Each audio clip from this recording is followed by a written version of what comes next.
அழியும் நிலையில் உள்ள பனையை மீட்டெடுக்க தமிழகம் முழுவதும் 1,00,000 விதைகளை நடும் திட்டம் ஒரு அவரின் மகத்தான சாதனையாகும். தன்னலன் துறந்து தாயினும் சிறந்த தயையோடு தலைவர் எனும் நிலையில் மக்களை நேசிக்கின்ற நேச உணர்வால் பேரன்பால் தலைமை பண்பு கொண்டு திகழ்கிறார். அத்தகையவர் இன்று இவ்விழாவில் சிறப்பு விருந்தினராக கலந்து கொண்டு வாழ்த்தி பேச வந்திருப்பது இத்துறையினுடைய சிறப்பு. அந்த வண்ணத்தில் மாண்புமிகு பாராளுமன்ற உறுப்பினர் முனைவர் தொல் திருமாவளவன் ஐயா அவர்களை வாழ்த்துரை வழங்கி சிறப்புரை வழங்கிட பணிவன்புடன் வேண்டுகிறேன்.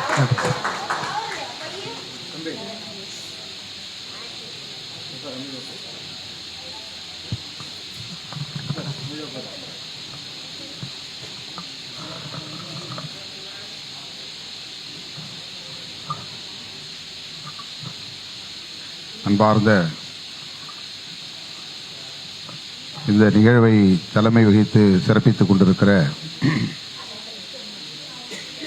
இயக்குனர் முனைவர் சிவப்பிரியா அவர்களே,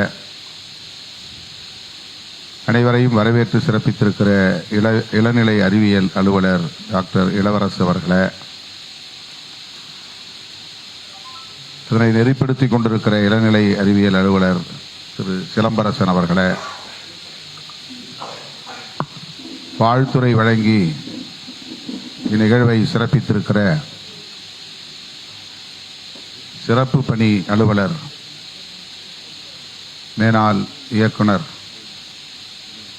நண்பர் முனிராசன் அவர்களே, கணினி பிரிவின் துணை இயக்குனர் திருமதி விசாலாட்சி அவர்களே, இயக்குனரின் நேர்முக உதவியாளர் திரு வேங்கட சுப்பிரமணியன் அவர்களே, இயற்பியல் பிரிவு துணை இயக்குனர் திருமதி சோஃபியா ஜோசப் அவர்களே, துப்பாக்கியியல் பிரிவின் உதவி இயக்குனர் வாழ்த்துரை வழங்கி நிகழ்வை சிறப்பித்திருக்கிற ஆவணப் பிரிவின் பணி நிறைவு பெறும் தொழில்நுட்புனர் திருமிகு வஜிர பூரணி அம்மாள் அவர்களே, இதே நாளில் பணி நிறைவு பெறும் துணை இயக்குனர் திலகா அவர்களே, உதவி இயக்குனர் நிர்மலா பாய் அவர்களே, இங்கே இல்லாவிட்டாலும் கூட இந்த நாளில் பணி நிறைவு பெற இருக்கும் துணை இயக்குனர் சண்முகம் அவர்களே, இந்நிகழ்வை ஒருங்கிணைத்திருக்கிற தம்பி வழக்குரைஞர் நாகவேந்தன் அவர்களே, அவருடைய அருமை துணைவியார் பொறியாளர் பிரியா நாகவேந்தன் அவர்களே, மற்றும் தடய அறிவியல் துறையை சார்ந்த துணை இயக்குனர்களே, உதவி இயக்குனர்களே, இளநிலை அறிவியல் அலுவலர்களே மற்றும் தொழில்நுட்ப பிரிவை சார்ந்த பணியாளர்களே, அமைச்சு பணியாளர்களே, உங்கள் அனைவருக்கும் என்னுடைய பணிவார்ந்த வணக்கத்தை தெரிவித்துக் கொள்கிறேன். திரு வஜிரவேல் அவர்களை மற்றும் திலகா, நிர்மலா பாய், சண்முகம் ஆகிய அனைவரையும் உங்களோடு சேர்ந்து நானும் வாழ்த்துகிறேன், பாராட்டுகிறேன். அவர்கள் நல்ல உடல்நலத்தோடு மனநலத்தோடு நீடூழி வாழ வேண்டும், மகிழ்வோடு வாழ வேண்டும் என்று நெஞ்சார வாழ்த்துகிறேன். இந்த நிகழ்வில் பங்கேற்பதில் மிகுந்த மகிழ்ச்சி அடைகிறேன். நான் 2009ஆம் ஆண்டு ஆகஸ்ட் 17ஆம் நாள் இதே தலைமையகமாக இருக்கிற இந்த தடய அறிவியல் துறை சென்னை அலுவலகத்தில் ஒரு அறிவியல் உதவியாளர் நிலை 2 என்கிற நிலையிலிருந்து பணியிலிருந்து விடைபெற்றேன். ஆனால் தொடர்ந்து இந்த அலுவலகத்தோடு நான் இணைந்து இருப்பதை போன்ற ஒரு உணர்வை நான் பெறுகிறேன். இந்த அலுவலகத்திலேயே பணியாற்றுவதை போன்ற ஒரு உணர்வு தான் எனக்கு தொடர்ந்து இருக்கிறது. இதிலிருந்து நான் விலகிவிட்டதை போன்ற உணர்வு எனக்கு எழவே இல்லை. எங்கே இருந்தாலும் எந்த நிலையில் இருந்தாலும் தடய அறிவியல் துறையை சார்ந்த பணியில் இருப்பவர்கள், பணியில் இருந்து ஓய்வு பெற்றவர்கள் அனைவரோடும் நான் தொடர்பு வைத்திருப்பதில் மிகவும் மகிழ்ச்சி அடைகிறேன். 11 ஆண்டுகள் இந்த துறையிலே நான் பணியாற்றி இருக்கிறேன். இந்த 11 ஆண்டுகளும் தான் எனக்கு நினைவிலே இருக்கிறது. இந்த துறை என்னிடமிருந்து அந்நியப்பட்டதாக ஒருபோதும் நான் நினைத்ததில்லை. யாரை பார்த்தாலும் உடனே தடய அறிவியல் துறையை சார்ந்தவர்கள் யாரை பார்த்தாலும் அவர்களை விசாரிப்பதும், என்னோடு பணியாற்றியவர்களை விசாரிப்பதும் எனக்கு அளவிலாத மகிழ்ச்சியை தரும். அந்த வகையிலே இன்றைக்கு இந்த நிகழ்விலே பங்கேற்றதில்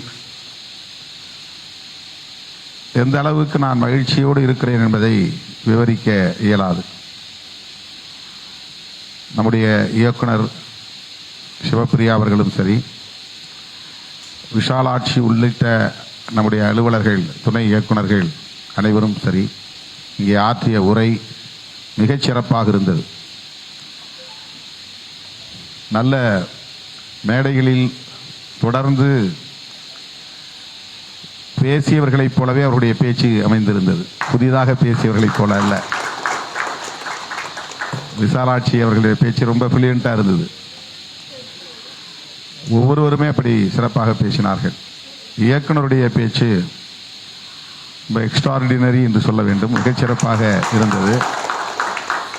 அவர் பேசியதிலே ஒரு முத்தான சொல்லாடல் என்னவென்றால், பணி நிறைவு என்பது பழகுவதை நிறுத்துவதல்ல. பணி நிறைவு என்பது பழகுவதை நிறுத்துவதல்ல. இது ஒரு வரம்பு, அவ்வளவுதான், வயது வரம்பு. நாம் அவ்வப்போது சந்தித்துக் கொள்ளலாம், கருத்துக்களை பகிர்ந்து கொள்ளலாம், விதிகளை மதிக்கலாம், விதிகளை மீறலாம். எல்லாம் உங்கள் கையில். தேனீக்களைப் போல பணியாற்றிய நீங்கள் இனி தேனை பருகுங்கள் என்று அவர் ஆற்றிய உரை, ஒவ்வொரு சொல்லும் மிக ஆழமானவையாக இருந்தன, பொருள் புதிந்தவையாக இருந்தன, அலங்கார சொற்களாக இல்லை. எந்த அளவுக்கு துறையை சார்ந்தவர்களோடு அவருக்கு ஒரு இணக்கமான நட்புறவு இருக்கிறது என்பதை அவர் ஆற்றிய உரையிலிருந்து நம்மால் உணர முடிகிறது. வஜிரவேல் அவர்களை பற்றி பேசுகிற போது துணை இயக்குனர் விசாலாட்சி அவர்கள் மிகுந்த நெகிழ்வோடு ஒன்றை குறிப்பிட்டார். அவர் இயற்பியல் பிரிவின் தொழில்நுட்பனர் தான். எங்கள் துறைக்கும் தொழில்நுட்பனர் இல்லாத நேரத்திலே வந்து உதவி செய்யுங்கள் என்று நாங்கள் கேட்டால் கொஞ்சமும் அவர் தயங்காமல்,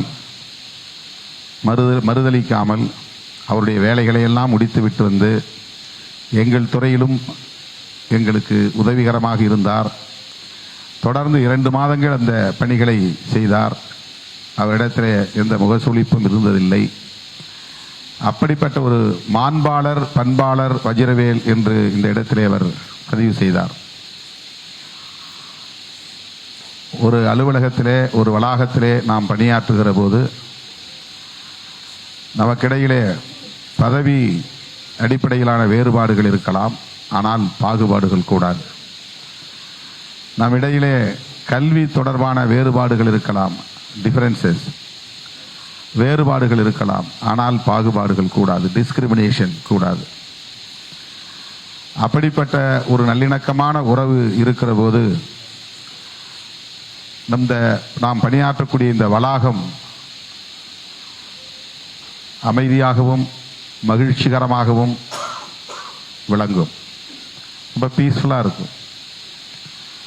அப்போது இந்த துறையின் மேம்பாட்டுக்கு நாம் கவனம் செலுத்தி உழைக்க முடியும். தடய அறிவியல் துறை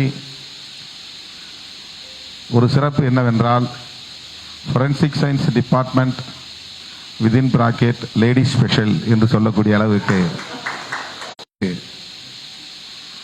ஃபொரென்சிக் சயின்சஸ் டிபார்ட்மெண்ட் என்பதை ஃபீமேல் ஸ்பெஷல் டிபார்ட்மெண்ட் என்று சொல்லக்கூடிய அளவுக்கு பெண்களால் நிர்வகிக்கப்படக்கூடிய ஒரு துறையாக இது இருக்கிறது.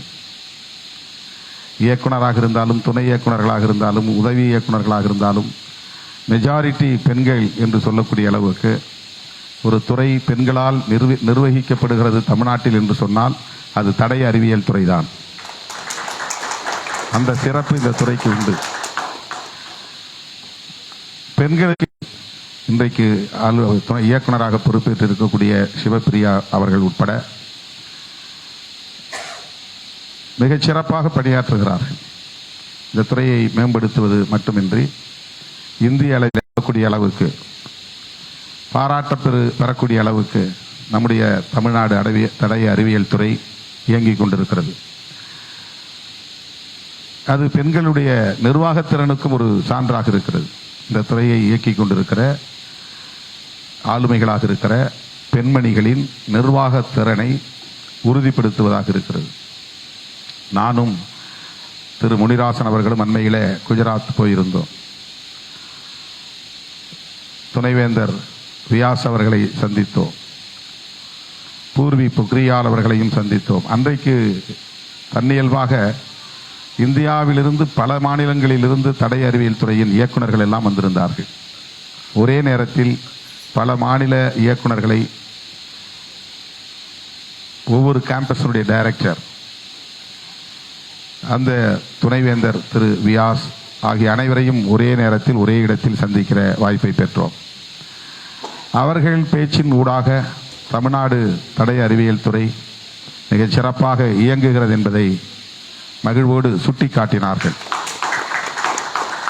தமிழ்நாட்டில் இந்த தடய அறிவியல் துறையை மேம்படுத்துவதற்கு அனைத்து வகையிலும் நாங்கள் உறுதுணையாக இருப்போம் என்பதை எடுத்துரைத்தார்கள். திருஞான சம்பந்தன் அவர்கள் சொன்னதைப் போல இந்த துறையை மேம்படுத்துவதற்கு எனக்கு கிடைக்கிற வாய்ப்புகளை எல்லாம் நான் பயன்படுத்திக் கொள்வதுண்டு. 2010ஆம் ஆண்டு அன்றைய தமிழக முதல்வர் முத்தமிழறிஞர் கலைஞர் அவர்களை நான் நம்முடைய அலுவலர்கள் பணியாளர்கள் கொடுத்த கோரிக்கை மனுவை எடுத்துக்கொண்டு போய் அவரை சந்தித்த போது, இது நான் பணியாற்றிய துறை, என்னுடைய துறை, எனக்காக நீங்கள் இதை செய்ய வேண்டும் என்று உரிமையோடு அவருடைய இல்லத்திலே பேசினேன். அவர் உடனடியாக தன்னுடைய உதவியாளரை அழைத்து திருமாவளவன் என்ன சொல்லுகிறாரோ அதை உடனே செய்து ஆணை பிறப்பிக்க வேண்டும் என்று சொன்னார். அவ்வளவு மகிழ்ச்சி அடைந்தேன். நான் சயின்டிபிக் அசிஸ்டன்ட் கிரேட் 2 என்கிற பொறுப்பிலே இருந்தேன். அந்த பொறுப்பை இன்றைக்கு ஜூனியர் சயின்டிபிக் ஆஃபீஸர் என்று அழைக்கிற போது அவ்வளவு மகிழ்ச்சியாக இருக்கிறது. ஒரு அறிவியல் அலுவலர் அல்லது விஞ்ஞானி என்று சொல்லக்கூடிய அளவுக்கான ஒரு நாமன் கிளேச்சர், அது எவ்வளவு பெரிய பரிமாணத்தை கொடுக்கிறது என்பது அதை சொல்லுகிற போது நம்மால் உணர்ந்து கொள்ள முடியும். எவ்வளவு ஆண்டுகள் நீங்கள் பணிபுரிந்தீர்கள் என்று கேட்டார். பிறகு நான் இந்த துறையில் பணியாற்றியது, அப்போது பணியிலிருந்து பணியிடை நீக்கம் செய்தது, 2.5 ஆண்டுகள் நான் சஸ்பென்ஷனில் இருந்தேன். சிடி அவர்களுடைய தலைமையில் ஒரு என்கொயரியும் போட்டாங்க. அப்போ இங்கே டைரக்டராக இருந்தவர் நம்முடைய பெருமதிப்பிற்குரிய எம்ஜி ஆமரவனேஸ்வரன். நான் அவருக்கு தான் போய் முதல்ல மதுரையில் அவர் உதவி இயக்குனராக இருக்கிற போது பணியில் சேர்ந்தேன். ஆனால் முதல்ல சேர்ந்தது கோயம்புத்தூர் தான். அப்போ தான் எனக்கு முனிராசன் பழக்கம். 1987 டிசம்பர் 7ஆம் தேதி கோயம்புத்தூரில் போய் நான் பணியில் சேர்ந்தேன். 2 மாதத்தில் அரசாங்கத்தினுடைய கொள்கை முடிவு மாறிச்சு. புரோஹிபிஷன் சம்பந்தமான பாலிசி அதில் ஊஸ்ட் பண்ணாங்க. என்னோட 7 பேர் அப்போது பணியில் சேர்ந்தோம். பஞ்சாட்சரன் உட்பட நாங்கள் 7 பேர். எல்லோரையும் அங்கே அப்சர்வ் பண்ணிக்கிட்டாங்க அந்த 2 மாதத்துக்கு. நான் இப்போ லா காலேஜ் ஃபைனல் இயர் படிச்சுக்கிட்டு இருந்தேன். நான் முதல்ல சொல்லிட்டேன், எனக்கு ஊஸ்ட் பண்ணது ரொம்ப சந்தோஷம், நான் கம்ப்ளீட் பண்ணணும், லா கம்ப்ளீட் பண்ணணும், 2 மாதம் பணியில் இருந்தது மகிழ்ச்சி அப்படின்ட்டு நான் விடைபெற்றுட்டேன். ப்ராக்டிஸ் பண்ணணுங்கிற ஆசை இருந்துச்சு. அப்புறம் நண்பர் கொளஞ்சியப்பன் மதுரையில் பணியாற்றி இருந்தவர் எனக்கு தந்தி அடித்தார். அப்போலாம் செல்ஃபோன் கிடையாது. தந்தி அடித்து நீங்கள் ஏன் நம்ம பணியில் வந்து சேரலை, இது லேப்ஸ் ஆயிரும், சீக்கிரம் வந்து சேருங்க அப்படின்னார். அப்போ நான் டைரக்டர் சந்திரசேகர் வந்து நேராக பார்த்தேன். என்னன்னு கேட்டார். எனக்கு இது மாற்றி சென்னைக்கு போட முடியுமா? ஏன்? நான் லா காலேஜ் படிச்சுட்டு இருக்கிறேன், இப்போ எக்ஸாம் வருது, லாஸ் ஆஃப் பே போட்டு நான் அங்கே படிக்கிறதுக்கு வசதியாக இருக்கும் அப்படின்னேன். முடியாது, வேலையில் போய் சேரு, அப்படி இல்லைன்னா போய் படி, ஏதாவது ரெண்டில் ஒன்று செய், இங்கே உங்களுக்கு ட்ரான்ஸ்ஃபர்லாம் பண்ண முடியாதுன்னு சொல்லிட்டார். அப்புறம் வேறு வழி இல்லாமல் தான் நான் போய் மதுரையில் ஜாயின் பண்ணி லாஸ் ஆஃப் பே போட்டு வந்து படித்து எக்ஸாம் எழுதி அந்த வருஷமே நான் பாஸ் பண்ணிட்டேன், லா பாஸ் பண்ணிட்டேன். ஆனால் என்ரோல் பண்ணலை. அப்படியே மதுரையில் கண்டினியூ பண்ணேன். அப்புறம் கோயம்புத்தூர் போனேன். இந்த வரலாறெல்லாம் சுருக்கமாக அன்றைக்கு கலைஞர் கேட்டார், சொன்னேன். அந்த நேரத்தில் உட்கார்ந்துட்டு கேட்டார். இந்த துறையிலிருந்து நான் விலக வேண்டும் என்று விரும்பவில்லை. அரசியலில் ஒரு வேட்பாளராக போட்டியிடுவதில் எனக்கு ஆர்வமில்லை. மூப்பனார் அவர்கள் என்னை வற்புறுத்தினார். நான் சொன்னேன், நான் அந்த மாதிரி ஃபொரென்சிக் சயின்ஸ் டிபார்ட்மெண்ட்டில் ஒர்க் பண்ணிட்டு இருக்கிறேன், எனக்கு ரிசைன் பண்ண விருப்பம் இல்லை அப்படின்னு சொன்னேன். அவர் என்னை கட்டாயப்படுத்தி போய் நீங்கள் லெட்டர் கொடுக்கணுன்னார். கொண்டு வந்து கொடுத்தப்போ ஆமரவனீஸ்வரன் இயக்குனர், உன் மேலே என்கொயரி இருக்குது, நான் கொடுக்க முடியாது அப்படின்ட்டார். கோர்ட்டில் கேஸ் முடிஞ்சிருச்சு, அக்யூட்டல் ஆகிட்டேன். 2.5 வருஷம் சஸ்பென்ஷனில் இருந்தேன். சஸ்பென்ஷன் ரிவோக் ஆயிடுச்சு. வந்து ஜாயின் பண்ணிட்டேன் டியூட்டியில். ஆனால் சிடி தலைமையில் இருந்த என்கொயரி கமிஷன் வந்து எந்த ரிப்போர்ட்டும் கொடுக்கல, அப்படியே வச்சுருந்தாங்க. பெண்டிங், என்கொயரி பெண்டிங், அதனால் உங்களை விஆர்எஸ் கொடுத்தா கூட, ரிசைனேஷன் கொடுத்தா கூட நான் அக்செப்ட் பண்ண முடியாது, அதுக்கு நிறைய ப்ரொசீஜர் இருக்குது அப்படின்ட்டார். ரொம்ப சந்தோஷமாகி போச்சு எனக்கு. இதை போய் சொல்லி தப்பிச்சுக்கலாம் அப்படின்ட்டு போய் நான் மூப்பனார்ட்ட சொன்னேன், ஐயா முடியல, ரிசைனேஷனை ஏற்றுக்க மாட்டேன்ட்டாங்க அப்படின்னு சொல்லிட்டு அவர் அலுவலகத்திலேருந்து வெளியே வந்தேன். திருப்பி என்னை கூப்பிட்டார். அவர் நம்பர் இருக்கான்னார். இல்லை சார் என்கிட்ட இல்லைன்னு. நேராக ஹோம் செக்ரட்டரிக்கு அடிச்சிட்டார். இப்போ ஷீலா நாயர் இருந்தாங்க. இம்மீடியட்டாக அவரை ரிலீவ் பண்ணுங்க, அவர் ரிசைன் பண்ணுறார், அவர் தான் கேண்டிடேட் அப்படின்னு அவர் பேசினார். அவருடைய இன்ஃப்ளூயன்ஸில் அடுத்த 1 மணி நேரத்தில் எனக்கு அழைப்பு வந்துச்சு. இயக்குனர் கூப்பிட்டார். என்ன இப்படி பண்ணிட்டு இரு அப்படின்னாரு. ஏன் இப்படி பண்ணிட்டு இரு அப்படின்னாரு. இல்லைங்கய்யா, நான் வேணான்னு தான் சொன்னேன், மூப்பனார் தான் என்ன வந்து கட்டாயமாக வேட்பாளர் ஆக நிற்கணும் அப்படின்னு சொல்லிட்டாரு, வேறு வழி இல்லை. இப்போ எனக்கு ரிசர்வேஷன் ஆர்டர் கொடுத்துட்டாங்க, அக்செப்ட் பண்ணிட்டாங்க. அது என்னைக்கு டேட்னா என்னுடைய பிறந்த நாளே அது, ஆகஸ்ட் 17, 1999. அந்த நாளில் தான் நான் ரிசைன் பண்ணேன். ஆனால் இந்த துறையை விட்டு விலகி போனதாக ஒரு உணர்வே எனக்கு இன்னும் வரல. அது என்னன்னு எனக்கே தெரியல. இந்த ஃபொரென்சிக் சயின்ஸ் டிபார்ட்மெண்ட்டோட அப்படி ஒரு அஃபினிட்டி இருக்குது. அது உளவியலாகவே ரொம்ப நானே நினச்சி பார்க்குறேன். இந்த டிபார்ட்மெண்ட்டை யாரை பார்த்தாலும் எனக்கு ஒரே குஷி ஆயிரும். ஃபொரென்சிக் சயின்ஸ் டிபார்ட்மெண்ட் சொன்னாங்கன்னா ரொம்ப சந்தோஷப்பட்டுருவேன். நான் உடனே கை குலுக்குவேன். எங்கே இருக்கீங்க, என்ன வேலை செய்கிறீங்க, எப்போ ஜாயின் பண்ணீங்க நான் கேட்பேன். அப்படி ஒரு மகிழ்ச்சி. முத்தமிழறிஞர் கலைஞர் இந்த ஆர்டர் போட்ட பிறகு நம்முடைய தோழர்கள்லாம் வந்து என்னை பார்த்தாங்க. அதில் ரொம்ப எனக்கு மகிழ்ச்சியாக இருந்தது. அதன் பிறகு நான் எம்பி ஆகிட்டேன். அப்பவும் எம்பி தான். அந்த டைமில் வந்து 2வது தடவை பார்லிமெண்ட்டில் பேசுகிறதுக்கு வாய்ப்பு கிடைச்சப்போ திருஞான சம்பந்தம் சொன்ன மாதிரி இதற்கு முக்கியத்துவம் கொடுக்கணும். ஏன்னா எனக்கு வந்து என்னுடைய இந்த 11 ஆண்டு கால ஃபொரென்சிக் வாழ்க்கையில் போலீஸுக்கும் ஃபொரென்சிக் டிபார்ட்மெண்ட்டுக்கும் ஒரு இடைவெளி இருப்பதை போன்ற ஒரு உணர்வு எனக்கு. அவங்க வந்து ஃபொரென்சிக் எக்ஸ்பர்ட்டை சரியாக பயன்படுத்துறதில்ல அப்படிங்கிற மாதிரி எனக்கு ஒரு கருத்து. அவங்க மொபைலில் ஒரு ஆள் தான் இருக்கிறாங்க, அவங்கள உரிய நேரத்துக்கு க்ரைம் சீனுக்கு கூப்பிட்றதில்ல, அவங்க கொடுக்குற ரிப்போர்ட் அவங்க வந்து கன்சிடர் பண்ணுறதில்ல. போலீஸே ஒரு முடிவெடுத்து அவங்களே ஒரு இன்வெஸ்டிகேஷனை ப்ரொசீட் பண்ணிடுறாங்க. இப்போ ஃபொரென்சிக் சயின்ஸ் டிபார்ட்மெண்ட்டுக்கு வந்து லீகலாக ஒரு கமிட்மெண்ட் இல்லாமல் இருக்குது. ஆனால் இன்வெஸ்டிகேஷனுக்கு இதுதான் ரொம்ப ரொம்ப ரொம்ப ரொம்ப முக்கியமானது. ஃபொரென்சிக் எக்ஸ்பர்ட் இருந்தால் ஒரு க்ரைம் சீனில் அல்லது ஒரு இன்வெஸ்டிகேஷனில் ரொம்ப ஈஸியாக போலீஸால் உண்மையை கண்டுபிடிக்க முடியும், குற்றவாளிகளை கண்டுபிடிக்க முடியும். ஆனால் அவங்க ஏன் அதை சரியாக பயன்படுத்த மாட்டேங்கிறாங்க அப்படிங்கிற மாதிரி எனக்கு ஒரு கருத்து உண்டு. அதனால் வந்து ஃபொரென்சிக் சயின்சஸ் வந்து எஜுகேஷனில் ரொம்ப முக்கியமாக அதுக்கு ஒரு இடம் கொடுக்கணும், ஒரு ஸ்பேஸ் வேணும், யூனிவர்சிட்டி உருவாக்கணும். ஓடன்டாலஜியை பற்றி நான் கொஞ்சம் வலியுறுத்தி ஒரு முறை நான் பார்லிமெண்ட்டில் பேசும்போது சொன்னேன். இருக்கிற தடயங்கள்லேயே ரொம்ப தலைமுறை அழியாமல் இருக்கக்கூடிய ஒரு தடயத்தில் பல் சம்பந்தமான ஒரு இன்வெஸ்டிகேஷன். அதுக்கு முக்கியத்துவம் தரணும். ஒவ்வொரு துறையிலையும் ஒவ்வொரு காலேஜ்லேயும் இது கிளாஸ் வைக்கணும், ஒரு டிகிரி கோர்ஸ் ஆரம்பிக்கணும் அப்படிங்கிற ஒரு எண்ணம் எனக்குள்ளே உண்டு. டெல்லியில் ஒரு தம்பியை நான் பார்த்தேன். அவர் தான் என்னோட உட்காந்து நான் அவர் ஃபொரென்சிக்கை பற்றி பேசினோடனே நான் அவரை வர சொல்லி என்னுடைய ரூமில் உட்கார வச்சு ரொம்ப நேரம் பேசினேன். அவர்கிட்ட சில இன்புட்ஸ் வாங்கி பார்லிமெண்ட்டில் நான் பேசினேன். இந்த அரசு ஃபொரென்சிக் சயின்ஸுக்கு எவ்வளவு முக்கியத்துவம் தருகிறது அப்படிங்கிறத உணர்ந்து நான் உள்ளபடியே பாராட்டுகிறேன். பாரதிய ஜனதா அரசை உள்ளபடியே நான் இந்த ஆங்கிளில் பாராட்டுகிறேன். இன்னைக்கு புதிதாக வந்திருக்கிற சட்டம் பிஎன்எஸ், அதில் ஃபொரென்சிக் சயின்ஸுக்கு அவ்வளவு முக்கியத்துவம் கொடுத்துருக்குறாங்க. அதனால தான் இந்தியா முழுக்க இப்போ ஃபொரென்சிக் யூனிவர்சிட்டியை உருவாக்குறாங்க. நான் ஃபொரென்சிக் யூனிவர்சிட்டி வேணும் அப்படிங்கிறத வலியுறுத்திருக்கிறேன். அப்போ கலைஞர் இருந்தப்போ கடிதம் கொடுத்துருக்குறேன். இப்போ இந்த ஆட்சி வந்த உடனே வந்து கடிதம் கொடுத்தேன். அப்புறம் பார்லிமெண்ட்டில் அதை பற்றி பேசினேன். இது தகவல் தெரிஞ்சு, இதை பற்றிய டீட்டெயில் தெரிஞ்சு நேஷனல் செக்யூரிட்டி அட்வைசர் தம்பி சொன்னார் இல்லையா, அவர் வந்து எனக்கு தெரியாது, பழக்கம் இல்லை. ஆனால் ஒருத்தர் வந்து என்னை அழைச்சிட்டு போகிறார், அவர் உங்களை பார்க்க விரும்புகிறார் அப்படின்னு. அங்கே போன பிறகு தான் எனக்கு அவரை பற்றிய பிரமிப்பே உருவானது.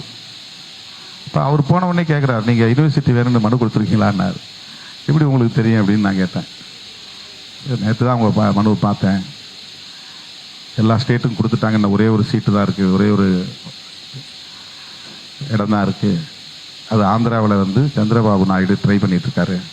பட் நீங்கள் இதில் இன்ட்ரெஸ்ட் இருக்குங்கிறத நான் பிஎம்கிட்ட சொல்லியிருக்கிறேன்.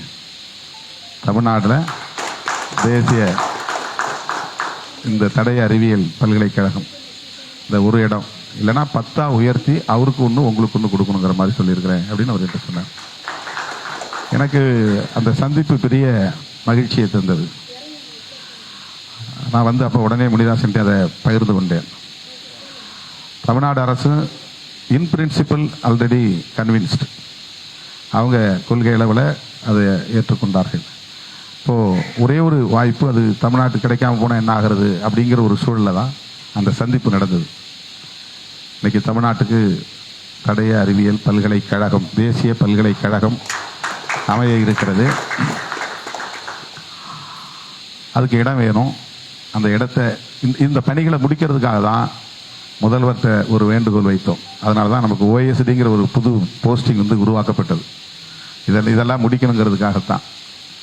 அது முதல்வர்கிட்ட எடுத்து சொல்லி இந்த மாதிரி இது சிறப்பு. ஏன்னா டைரக்டர் வந்து அட்மினிஸ்ட்ரேஷன் தமிழ்நாடு முழுக்க இருக்கக்கூடிய மற்ற எல்லாத்தையும் பார்க்கணும். பட் இதுக்கு ஸ்பெஷலாக கான்சன்ட்ரேட் பண்ணி ஃபோக்கஸ் பண்ணி அந்த வேலைகளை பார்க்கணும். மற்ற டெவலப்மெண்ட் இதை இன்னும் எப்படி மாடர்ன் டெக்னாலஜியோட எக்யூப் பண்ணுறது, நம்ம டிபார்ட்மெண்ட்டை எல்லா துறைகள் எல்லா மாவட்டங்கள்லேயும் ஆர்எஃப்எஸ்எல் கொண்டு வர்றது, எல்லா ஆர்எஃப்எஸ்எல்லையும் எல்லா டிவிஷனையும் உருவாக்குறது. இப்போ ஆர்டிஃபிஷியல் இன்டெலிஜென்ஸ் வந்துருச்சு, சைபர் செக்யூரிட்டி சம்மந்தமான டெவலப்மெண்ட் இருக்குது. இப்போ இதெல்லாம் வந்து இன்னும் நல்ல டெவலப் பண்ணணும். இப்போ அதை பற்றி முதல்வரோடு உட்கார்ந்து பேசி அதன் அடிப்படையில் கிரியேட் ஆனது தான் எனக்கு தெரிஞ்சு தமிழ்நாடு தடய அறிவியல் துறையில் முதல் முறையாக ஓஎஸ்டின்னு ஒரு போஸ்ட் கிரியேட் ஆனது இந்த சந்தர்ப்பத்தில் தான் நாம் எடுத்துக்கொண்ட முயற்சி தான். இப்போ அவருக்கு டெய்லி இந்த வேலை தான். அவரோட போய் நாங்கள் நிலத்தை பார்த்து இப்போ நிலம் வந்து ஓகே ஆயிடுச்சு. கிட்டத்தட்ட ஒரு 5-6 மீட்டிங்காவது சீஃப் செக்ரட்டரியோட இந்த தேசிய தடய அறிவியல் பல்கலைக்கழகத்துக்காக உட்கார்ந்து பேசியிருப்போம். அதுக்கு முன்னாடி இருந்த பனீந்தர் ரெட்டி அவர்களோடும் பேசினோம். இப்போ இருக்கிற தீரஜ்குமார் அவர்களோடும் பேசணும். இப்போ இந்த மாதிரியான ஒரு வேலையை செய்கிறதுல எனக்கு ஒரு மகிழ்ச்சி. இந்த துறை மேம்படுகிறது. இந்த துறையில் இருக்கிற ஒவ்வொரு வளர்ச்சியும் நாளைக்கு தேசத்திற்கு பயனுள்ளதாக இருக்கும் என்கிற நம்பிக்கை. இன்றைக்கி 35 ஏக்கர் நிலம் அலாட் ஆயிடுச்சு. இதுக்கு இடையில் உடனே கிளாஸ் ஆரம்பிக்கணும். ஹோம் மினிஸ்டர் அமித்ஷா வரப்போகிறார். ஒரு டிரான்சிட் கேம்பஸ் வேணும், என்ன செய்யலாம்? அங்கேயும் இங்கேயும் போய் அலைகிறாங்க. எனக்கு தெரிஞ்ச நண்பர் ஒருத்தர் ப்ரைவேட் காலேஜ், அவர்கிட்ட ஃபோன் பண்ணி கேட்டேன், அண்ணா நீங்கள் சொன்னால் சரி, ஒரு இடம் இருக்குது, வர சொல்லுங்கள் உங்கள் இயக்குனரை. உடனே திரு முனிராசன் அவர்களை அங்கே அனுப்பி வச்சேன். நான் போகல. அவர் போய் பேசின உடனே ஓகே சொல்லிட்டார். அண்ணன் சொல்லிட்டாரு, அதனால் நாங்கள் அதை கொடுத்துட்றோம். வாடகையை பற்றி அதை பற்றியும் பிரச்சனை இல்லை. இந்த இடத்த நாங்கள் வேற ஒரு இடத்துக்கு கொடுக்குறதா இருந்தோம். அவர் தலைவர் சொல்லிட்டாரு, நீங்கள் பயன்படுத்திங்க. இன்றைக்கி டிரான்சிட் கேம்பஸ் இன்னும் 2 மாதத்துக்குள்ளே ஹோம் மினிஸ்டர் வந்து தொடங்க போகிறாங்க. இப்போ இந்த மாதிரியான சின்ன சின்ன வேலைகளை செய்கிறதுல ஒரு மகிழ்ச்சி. இவ்வாறான சூழலில் வஜிரவேல் அவர்களுடைய பணி நிறைவு பாராட்டு விழா, அவர் வந்து கூப்பிட்டப்ப எனக்கு தயக்கமாக இருந்துச்சு.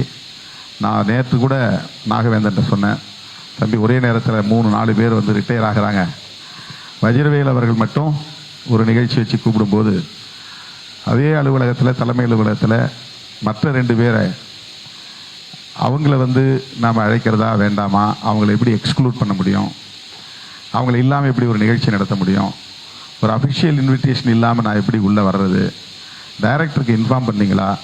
அதனால் எனக்கு வந்து மதுரையில் முக்கியமான ஒரு நிகழ்ச்சி, ஆக்சுவலாக இன்றைக்கி ஒரு முக்கியமான நிகழ்வு, கட்சியில் இருந்த முன்னணி தோழர் ஒருத்தர் நேற்று இறந்துட்டார்.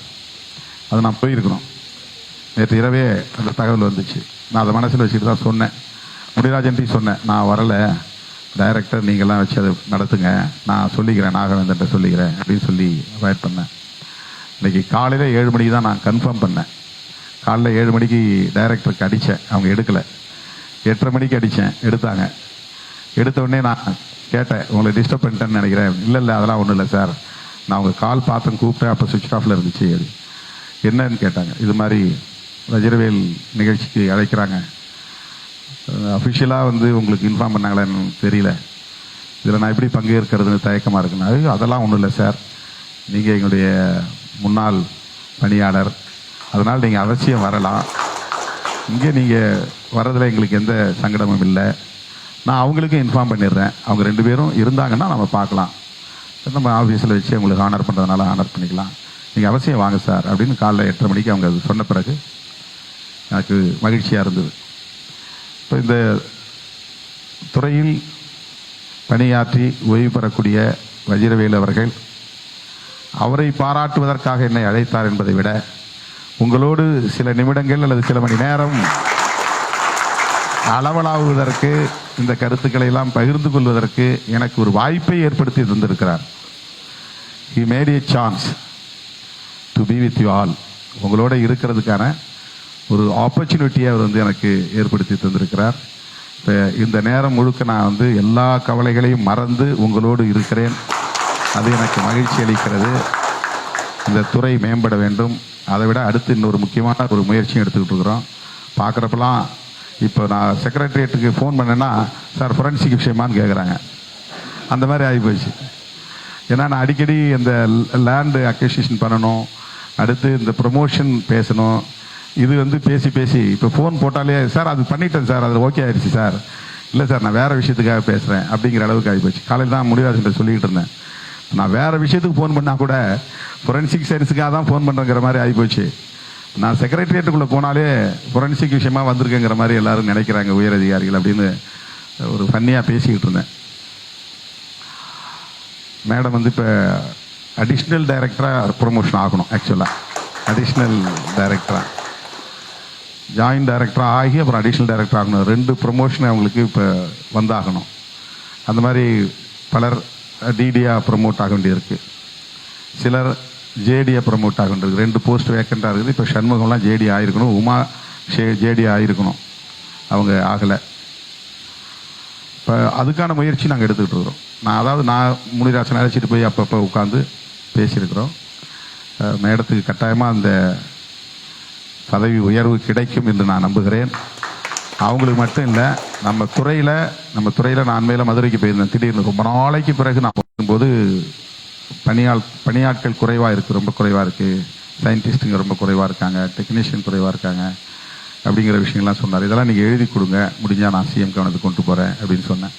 இப்போ சிஎஸ்ட உட்காந்து பேசிட்டு இருக்கும்போது இந்த ப்ரொமோஷன் இன் பிரின்சிபல் ஒத்துக்கிட்டாங்க, நியூ ரெக்ரூட்மெண்ட் இன் பிரின்சிபல் ஒத்துக்கிட்டாங்க. இந்த கான்ஃபிடென்ஷியல் ரிப்போர்ட்டை கலெக்ட் பண்ணுறதுல கொஞ்சம் டிலே, அதை முழுமை பண்ணி இன்னைக்கு ஒப்படைச்சிட்டாங்க. டைரக்டர் இன்சார்ஜ் அதை முழுமை பண்ணி ஒப்படைச்சிட்டாங்க. எல்லாருக்கும் விரைவில் பதவி உயர்வு வரும், புதிய பணியை நியமனங்களும் வரும் என்கிற நம்பிக்கை இருக்கிறது.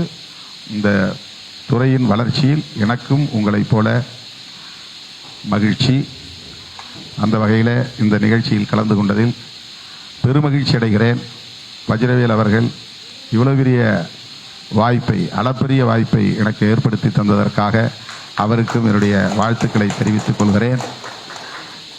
ராகவேந்தனை சந்தித்த பிறகுதான் இந்த இயக்கத்தோடு வஜ்ரவேல் அவர்களின் குடும்பம் எந்த அளவுக்கு நெருக்கமாக இருக்கிறது என்பதையும் என்னால் அறிந்து கொள்ள முடிந்தது. ஆக அரசியல் ரீதியாகவும் கொள்கை அடிப்படையிலும் எனக்கு பல வகையில் பின்னிருந்து ஒத்துழைக்கக்கூடிய ஒரு குடும்பமாக வஜ்ரவேல் அவர்களின் குடும்பம் இருப்பதை அறிந்து நான் பெருமைப்படுகிறேன், மகிழ்ச்சி அடைகிறேன். அவர் நீடுழி வாழ வேண்டும். எஞ்சிய நாட்கள் விளிம்பு நிலை மக்களின் மேம்பாட்டுக்கு அவருடைய வாழ்நாட்கள் பயன்பட வேண்டும் என்பதை சொல்லி இந்த வாய்ப்பை எனக்கு வழங்கிய நம்முடைய இயக்குனர் அவர்களுக்கும் இந்த அரங்கத்தை தந்து இந்த கருத்துக்களை எல்லாம் பகிர்ந்து கொள்வதற்கான வாய்ப்பை தந்த இயக்குனர் அவர்களுக்கும் இதர அலுவலர்களுக்கும் என்னுடைய நெஞ்சார்ந்த நன்றியை கூறி முடிக்கிறேன். நன்றி, வணக்கம்.